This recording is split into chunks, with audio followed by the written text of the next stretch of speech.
अहंकार का फल। एक समय की बात है। एक गांव में एक मूर्तिकार रहता था।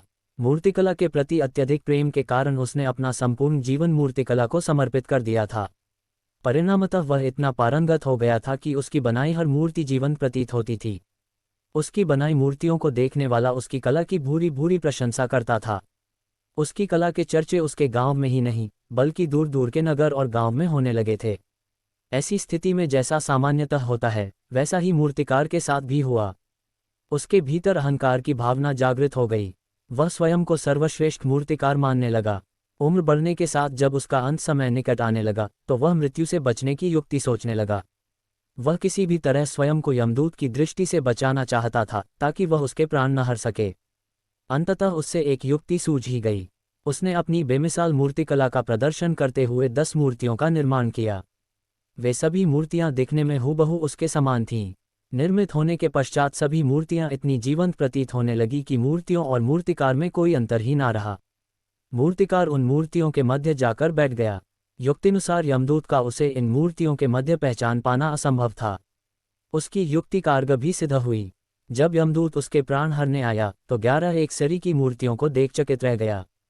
वह उन मूर्तियों में अंतर कर पाने में असमर्थ था, किंतु उसे ज्ञात था कि इन्हीं मूर्तियों के मध्य मूर्तिकार छुपा बैठा है। मूर्तिकार के प्राण हरने के लिए उसकी पहचान आवश्यक थी। उसके प्राण न हर पाने का अर्थ था प्रकृति के नियम के विरुद्ध जाना। प्रकृति के नियम के अनुसार मूर्तिकार का अंत समय आ चुका था। मूर्तिकार की पहचान करने यमदूत हर मूर्ति को तोड़कर देख सकता था, किंतु वह कला का अपमान नहीं करना चाहता था। इसलिए इस समस्या का उसने एक अलग ही तोड़ निकाला। उसे मूर्तिकार के अहंकार का बोध था, अतः उसके अहंकार पर चोट करते हुए वह बोला, वास्तव में सब मूर्तियां कलात्मकता और सौंदर्य का अद्भुत संगम है। किंतु मूर्तिकार एक त्रुटि कर बैठा। यदि वो मेरे सम्मुख होता, तो मैं उसे उस त्रुटि से अवगत करा पाता। अपनी मूर्ति में त्रुटि की बात सुन अहंकारी मूर्तिकार का अहंकार जाग गया। उससे रहा नहीं गया और झट से अपने स्थान से उठ बैठा और यमदूत से बोला, त्रुटि? असंभव, मेरी बनाई मूर्तियां सर्वदा त्रुटिहीन होती हैं। यमदूत की युक्ति काम कर चुकी थी। उसने मूर्तिकार को पकड़ लिया और बोला, बेजान मूर्तियां बोला नहीं करती और तुम बोल पड़े। यही तुम्हारी त्रुटि है कि अपने अहंकार पर तुम्हारा कोई बस नहीं। यमदूत मूर्तिकार के प्राण हर यमलोक वापस चला गया।